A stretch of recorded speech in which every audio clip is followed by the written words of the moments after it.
You guys are here joining us for our weekly message discussion. We want to help you take the concepts from the weekend message and apply them to your lives in a meaningful way. My name is Eric, and I'm with a brand new special guest. Everybody say hi in the comments to Pastor Derek Robison. Derek works in our Remix student ministry. He's also one of our communicators in our young adult ministry, Rise, and we're going to walk through some of the questions together. I want to encourage you to participate. If you have questions for Derek specifically, go ahead and put them in the comments, and we'll just kind of put them on the spot and ask him. Derek, hey, say hello to everybody, and let us know, where are you and your family going to be watching Christmas this year? Well, hello, everybody. It's awesome to be here. My family and I will actually be at home watching Christmas. So we're super excited about that. Get to be in our pajamas, hanging out, watching Christmas. And I'm super excited for Christmas this year. Yeah. We do a thing. We do takeout Chinese and board games Christmas Eve, which is always a lot of fun. And so we're going to be hanging out at the house. Is there like a key game that you guys are always playing, like traditional? No, so our kids are just now getting to the age where they're able to play games. And so we get a different game every year. Nice. Last year it was Trolls Monopoly. Okay. Trolls Monopoly. All right. Yeah, it's fun. This year I think it's Sorry. Okay. And how old are your kids? 6 and 4. Okay, so they're right about that age. Yeah, we can't play Clue in our house though. Kids Clue gets pretty competitive in our house, so we have to stay away from it. If any of you have favorite games, board games, family games, let us know in the comments so Derek can go through and like all the ones that they're going to try out. Yeah, let's do it. Go for that. Okay, great, awesome. So if you are looking for Christmas service times, remember all of our service times for Christmas are online or on TV only. So go to sagebrush.church/Christmas, or you can check them out on the app as well. But then this weekend, we're going to have regular weekend services, the 26th and the 27th at all of our locations. You can go to sagebrush.church/locations for that, but that will not be the Christmas service. So Christmas service online on TV only, and then regular weekend services after that. And I think at some of our campuses, we've got our campus pastors speaking as well. So you want to check that out. All right, so we're going to be going through our small group curriculum here that's going to be based on our past week's message. So, Derek, can you just give us a little bit of an idea? What are some of the highlights that you've had from the series as we start to close out the Would You Rather series? Yeah, I actually really enjoyed this week because it spoke to me a lot, because I was being under control was something I struggled with a lot through most of my teenage years. Sure. But about, 18, 19, it really came to a head where I had to get to a point where I was like, okay, this needs to be under control. Yeah. Or this is going to tear my life apart. Okay. So we don't want to give away too many spoilers already for the questions. Yeah. But this week was pretty good. Yeah, this week was really good. Yeah. And being in student ministry, the would you rather concept, that's something that, you'd be like a would you rather aficionado at this point. Yeah. I don't want to toot my own horn, but toot. Toot on that one. All right. So you can answer below. We're going to be asking some questions. We're going to answer it back and forth here. Let us know what your thoughts are in the comments. We always start off our questions here for our small group curriculum with an icebreaker. So here you go. It's going to be a would you rather. Would you rather never be stuck in traffic again or be able to watch TV commercial free forever? Derek, what do you think? I would rather never be stuck in traffic again. Okay. Why is that? Because I don't like being late, man. Okay. And if I'm watching TV and there's commercials, which I don't know, that doesn't happen in my house. Right. But if it did, you can always go do something. Yeah. You're home. If you're in a car, you're stuck. And with kids that are young, that's not fun. Yeah. I despise commercials so much. So I've got I pay the extra money for YouTube to skip the ads, because if I see an ad, it's weird flex, but you pay for YouTube? I do, yeah. I kind of pay for the YouTube ads. But maybe we need to talk about you being financially under control. Yeah, maybe today. that's the control thing we need to work out. But no, same thing with on-demand stuff.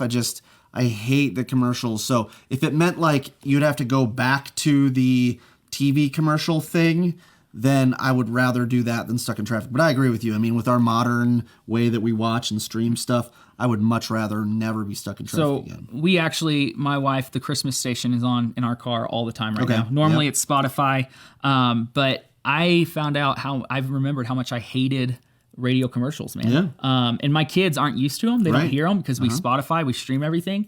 So my kids have questions about everything on the commercials. And finally, I just turn it down, and my daughter's going, Dad, why can't we listen to the commercials? I like them. I'm like, because I don't want to hear you ask me everything about it. Yeah, exactly. All right, so this week we talked about control, so that's a good transition. Speaking of control, sometimes we control the volume, control the questions coming from the back seat in order to control our own tempo as parent, or I mean, temper as parents. So first question is, in what areas of your lives do you see, what areas of their lives do you see most people losing control? What do you think? Yeah, I mean, my world is students right now. You know, that's that's what we do, and so I would have to say the biggest one off the top of my head is cell phones. Yeah. Cell phones are such a huge thing, and it's a safety net for students. Yeah. But if it's become a thing of control, you take it from them, they freak out. You tell them put it away, they freak out. It's like, you know, we've gone to church camps. Hey, don't have your cell phone out, and kids are like, oh, what am I going to do? Yeah. But I think it. Well, on that side though, two parents.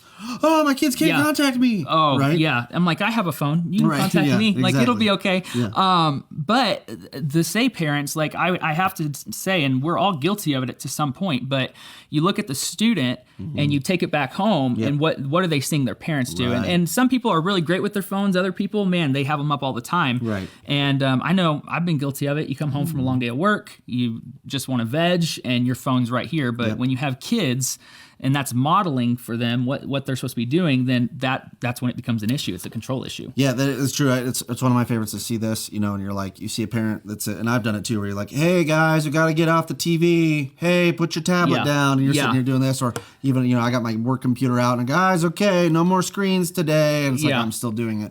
So yeah, I think that self-control in general is a problem. So whether it is your screen device or anything else like that, I love that Todd brought up finances in this time of year.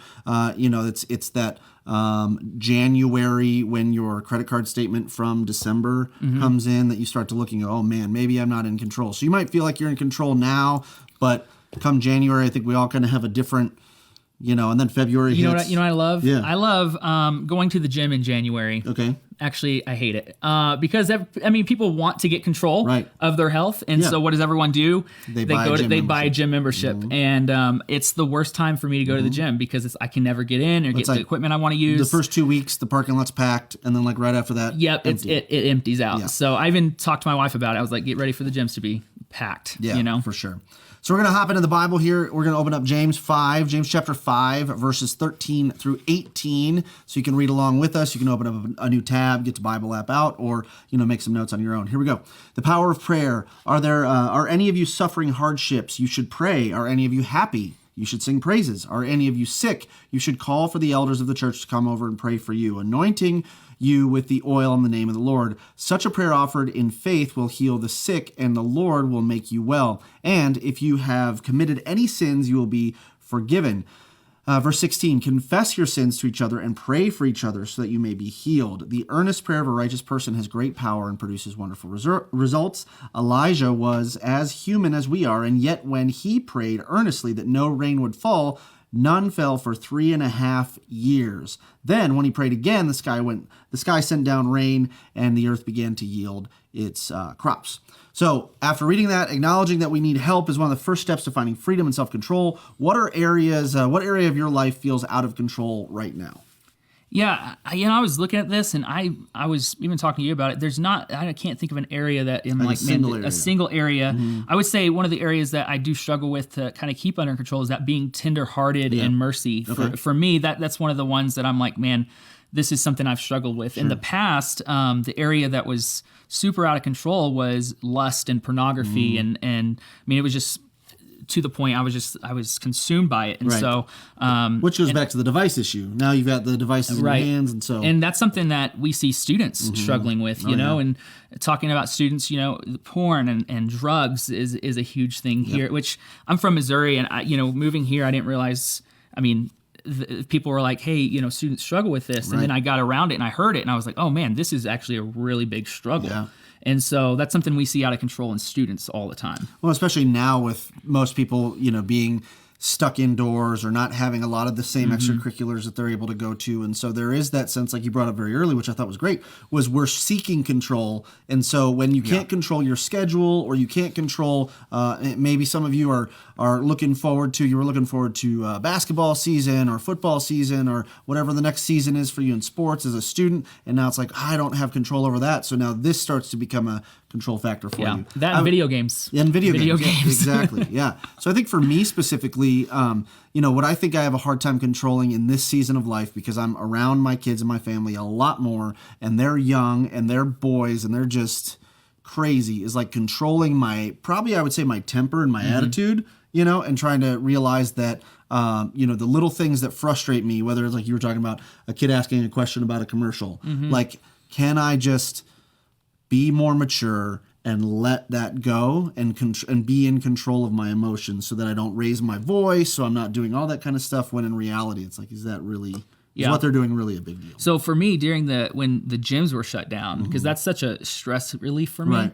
I found myself being that tenderhearted, that mercy, that being kind. I found myself being short with my kids and being snappy. And my wife's like, "Hey, they're just being kids," and I'm like, "You're right," and I'm being a jerk, And so that was an area that I found it got out of control quick. So when we're talking about control and getting out of control, I mean, there's obviously ways that we can mitigate that. But the next question is, according to these verses, why is confession so important? And have you personally benefited from acknowledging your struggles? Yeah, confession is just huge. I feel like once you confess to somebody and you say, "Hey, I need help," it's bringing what's in the dark to light, and it doesn't have as much power over you. I know, when I was 18, this was a perfect example. I was interning for a student ministry, and I was doing things I wasn't supposed to be doing, and a student pastor found out and confronted me about it, and I confessed to him, and that was the point where I began healing. Because he could keep me accountable, and he could help me. He could call me up when I was at college and go, "Hey man, how are you doing?" I could call him and say, "Hey man, I'm struggling." And so confession was a huge part of my story, and getting that accountability and getting help. I think that's amazing. I think, Todd brought this up at the very end of the message. So if you haven't seen the message, or maybe you need to go back and watch it, I'm sure we could get a link in the description here, but you could also check it out on the app. But at the end, he talked about having that accountability partner and asking those 4 questions, I think it was, and going through those things. And the last one was like, have you lied or exaggerated about any of these answers? And so I really think even that idea of control is, the sooner I can realize that I don't have control anyway, right? Like, there are certain things I can control. But essentially, once I go, man, I've got to put it out in the open, like you said, right? Bring what was dark into the light and say, hey, this is something I'm willing to give up, not only to God, but, to somebody else, and say, help keep me accountable here. So this is one of the best confession pieces. And I'm sure when you get up and give messages and things like that, same thing, where it's like, once you put something out there publicly, now you get other people confronting you on it. So if I ever raise my voice at anybody, it's like, hey, Eric, isn't that something you're trying to get control under? Is that that temper of yours? Like, in fact, my coworkers that work with me, they go, hey, you sound a little crunchy today, Eric. Is everything okay? And I'm just like, it's almost like nobody in the history of ever has ever calmed down after you tell them to calm down. Yeah. Right? So something for me, like my wife can always tell when she's like, "Hey, have you been reading your Bible lately?" Oh yeah. And pulling the Jesus juke on me. Right. But that's good, because she helps keep me accountable in that, and can check me when I need it in a loving way. But that's the thing, is like, it's essentially she's saying, Derek, have you gained control over the things that you can control, right? Yeah. Your personal walk with God. Are you getting into the scriptures? Are you filling your mind with the right things instead of the wrong things? And even opening, that's great. Even opening that door to what it says in verse 16 of like confessing your sins, and even giving her the opportunity to pray for you, because there might be an opportunity where you're like, yeah, you know what? I am struggling, that this is a problem. So, okay, great. Now it's out there, and there's not this like unwritten or unspoken thing that just becomes tension. Great. So go ahead and if you have any thoughts or feedback, enter them into the comments here on how you've benefited from acknowledging those struggles. Let's see. As we transition here, Galatians chapter 3, verse 1 through 4. Here we go, starting in verse 1. O foolish Galatians, who has cast an evil spell on you? For the meaning of Jesus Christ's death was made as clear to you as if you had seen a picture of his death on the cross. Let me ask you this one question. Did you receive the Holy Spirit by obeying the law of Moses? Of course not. You received the Spirit because you believed the message you heard about Christ. How foolish can you be? After starting your new lives in the Spirit, why are you now trying to become perfect by your own human effort? Verse 4, have you experienced so much for nothing? Surely it was not in vain, was it? So the question is, in that out of control area of your life, have you been trying to take care of it all on your own, or have you been seeking God for help in this battle for self-control? I know we've talked about it a little bit, but like, what have you seen? How have you seen that working out in students or in people in your life too? What are the benefits between actually seeking out help from God and trying to do it all on our own. Yeah, I think when we do it all on our own, man, we just get in this point of we try to do it, we fail, we feel bad, and then we're like, I'm going to do it, and then it's a constant cycle. Yeah, it's a cycle of defeat. Right. We're not supposed to live this life alone. That's why small groups are so important. That's why, for students we have small groups, for adults we have small groups. It's to help keep each other accountable. Yep. And when you're able to bring someone else into that battle with you, it's like, hey, I have buddies that text me. It's like, man, I'm struggling. Can you pray for me today? And they're in Oklahoma, they're in Missouri, and they're text. We just have that relationship, and I know that I don't have to fight this thing alone. Yep. Yeah, I think that's great because it's like in verse 3, it says, how foolish can you be? And don't you feel that way when you're in that cycle where, and it usually doesn't happen to me when I'm in the cycle. It's like once somebody points it out. Yeah.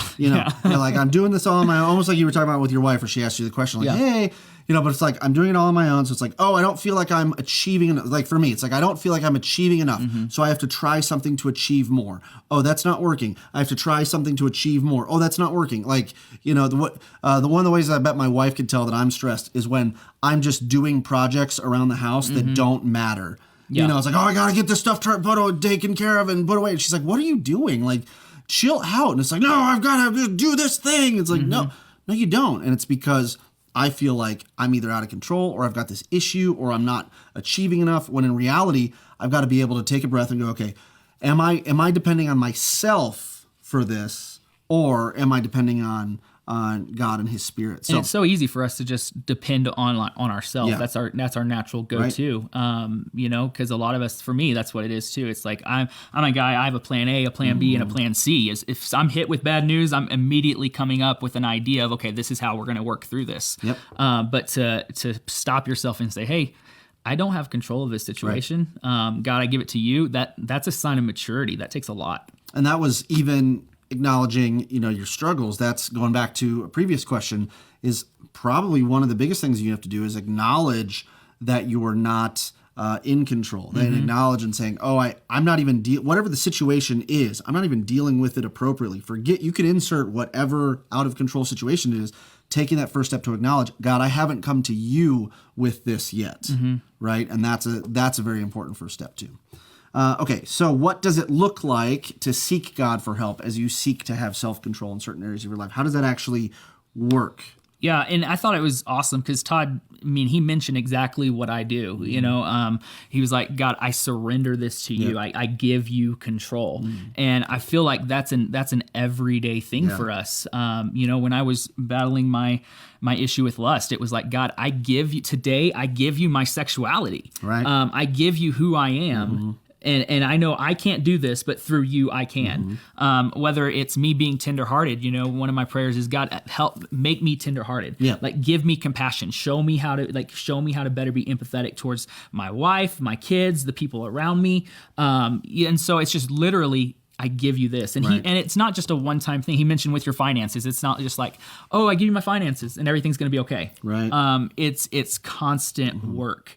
But I found as I do that, it gets easier and easier and easier. Yeah, and sometimes it's one of those things that's like the most, for the control piece, that can become the most rote type of prayer for me, or the most like, I don't know, you gotta call it, but that repeated type of prayer. Because there are plenty of times, and maybe I'm the only one, but you guys tell me, if you can't get to sleep at night because your mind is just racing on stuff, whatever that stuff is. If you've got kids, like, what about your kids? What about the school? What about the things like that? You've got, maybe your parents are older and they've got medical situations. You've got family and you're thinking about Christmas. You're thinking about your job. You're thinking about how you're going to make ends meet. And you can't even get to sleep at night because this issue is just rolling around in your head all night long. And so for me, like, that happens to me sometimes, a lot of times. And so what I've ended up doing is I like literally close my eyes and I say, God, clear my mind and let me sleep. I'm giving this to you, God. Clear my mind, let me sleep. I'm giving this to you. And it's like, instead of counting those sheep, I just keep repeating that over and over again, because every time something wants to pop in there, instead of going like, it's going to be okay, or I can't control it, literally, like you said, I have to go, God, I can't even deal with getting this out of my head. God, you clear my mind, because think about that. Like, at the end of the day, sleep is one of the things you have the least amount of control over, because it's not like we can just go, oh, I'm going to fall asleep. Like, Yeah. you know, it's like you literally, I pray to God, like, give me the ability to actually get these things out of my brain to fall asleep. You know, as men, and we're achievers. A lot of us are achievers, and something that I've found throughout the years is, man, I will try to do everything in my power to make sure I'm successful, and I'm trying to control that. But in the end, I've had to come down to, at the end of the day, if I can say, God, I've given you my best today. I give you control. As long as I'm honoring him, he's gonna make my path for me. He's gonna make my way. There's nothing, if I'm not supposed to be in this certain area, or I'm not supposed to have this position, there's nothing I can do to get that. But if I am supposed to have it, there's nothing that's going to stop me from getting it. Right. And so literally just saying, God, I'm honoring you. I give you my best. Have your way. And I think that's a great key, because, like, to me, that's a definition of faithfulness. I'm going to be faithful to God here because I can't control whether I'm going to get it or whether I'm not. Whatever that thing is, whether I'm going to get over it or I'm not. I just have to be faithful with what God has put in front of me and what God has given me. But one of those key ways is I'm just glad that, you know, in the same way that, like, God doesn't just leave us alone here on earth in our sin, knowing that that connection just can't happen apart from him. He sends Jesus, which is obviously why we celebrate Christmas and the joy and the hope it has. But he's also surrounded us with other people to help us through that, to help us, you know, iron sharpens iron type of situation. So moving forward, one of the ways that we can fight to have self-control is to invite someone to keep us accountable. And that's why small groups are so important. I'm glad that Dan actually put this in the comments. He said, small groups are so awesome. My wife and I have been going to the same small group for about 10 years. Our small group is our prayer warriors, our family, and so many things when we need them. So if you are not involved in a small group, this would be a perfect opportunity. Sign up for a small group. We've got online groups kicking off. There's groups that are meeting in person, depending on the regulations where you live. We'll put the small group link in the description. In the comments, or just say, hey, I'd love to be a part of a small group, and we will get you connected. Now, for parents of 6th through 12th graders, guess what? We've also got opportunities for your kids, because if you were ever a 6th through 12th grader, you know how tough of a season of life that is, and how important it is to get accountability, but not only accountability from, like, mom and dad. I mean, you know, that's it. But from the people surrounding you. And so I'm glad that we have Derek here. If you have a junior high or high school student, Derek, can you tell us a little bit about why it's so important to be involved in our remix program and kind of the small group situation we've got going on? Yeah, I mean, as a student, you know, I see tons of students walking into main service all the time, and that's great. I mean, there's nothing wrong with that. But Remix, what we have at Remix is specifically for your students. Right. We spend hours developing content, you know, hours filming, going through things that they are actually going through. You know, it's hard for a student to sit in a service about finances when they're 13 and they have $2 to their name, you know, or marriage. Yeah, I'm like, the guy's like, man, I can't even get a girl to go on a date with me. What am I doing about marriage? Exactly. Right? So we walk through everyday circumstances that students go through, and we see so much fruit from that. And we kicked off small groups this past semester, and man, that has just blown up. The conversation that comes from those small groups are tremendous. I was talking to someone on staff, and they're like, you know, I love middle schoolers, but I love being in high school too, because working with the high schoolers as well, because they ask really good questions.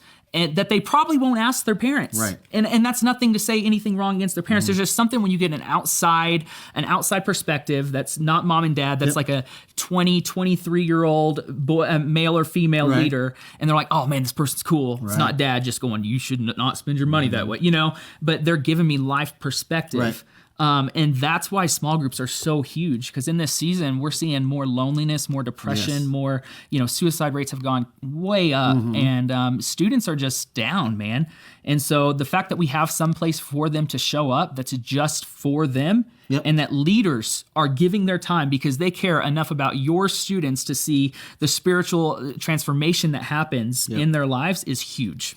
Yeah, so I mean, I think all of you can relate to that, because if you've ever been a teenager, you know, just like Derek said, your parents know nothing from, like, basically 6th grade through hopefully by senior year, a little bit later, they start to, you know, you start to get that connection back.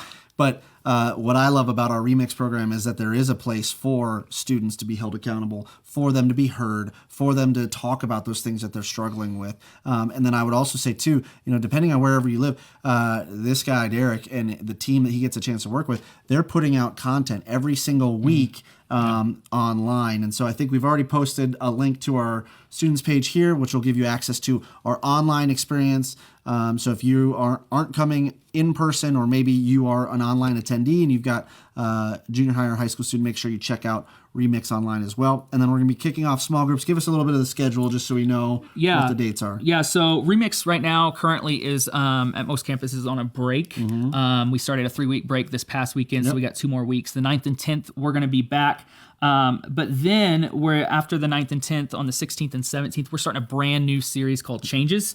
And every person at New Year's makes New Year's resolutions, right? The workout guys. The workout guys. Yeah, the problem is we don't know the steps to take, or we don't have the tools in our tool belt to see those changes through. Right. And so we want to walk with your student and give them 4 easy steps that they can implement to help them make this the best year yet, you know? And then that same week, the 10th through the January 10th through the 16th, we're going to be kicking off small groups again at all of our locations. So that's a great time to get involved right now. If you have a student, here's what I need you to do. 1, if you have a 6th through 12th grade student at home, make sure that you're connected on social media. Remix, Sagebrush Remix, that's all the social media accounts.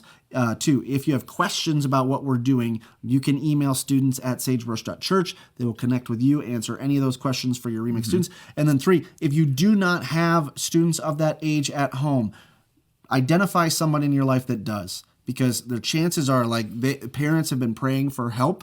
Hey, help me, because I don't know what I'm doing here. And you could be the answer to say, hey, you know what, I heard this guy Derek, and they were talking about this student ministry called Remix, and I just thought that maybe you could use it. So you could send the link, you could just let them know, because we would love to help make sure that your students have something to keep involved in. If you're an adult, if you're looking for a small group, make sure you sign up for a small group there. And then for everyone, join us for our Christmas services. They are online, on TV only, Christmas Eve, Christmas Day. You go to sagebrush.church/Christmas for all of the information there. And we'll be back to in-person services this weekend. Derek, is there anything else you want to tell people? Thank you so much for being here. Man, I appreciate the opportunity. And, you know, like I said, this is a hard time for everybody, students especially. So do not be afraid to reach out to us. That's why we are here. We have a team that would love to connect with your student. And one of those areas that you might feel out of control in is your students, like, how do I parenting their life, all that situation. How do I do this? And you know, we are a resource for you, so do not be afraid to reach out and talk to us. So no matter what you're going through this holiday season, our church is here for you for every age, every stage, and we are so excited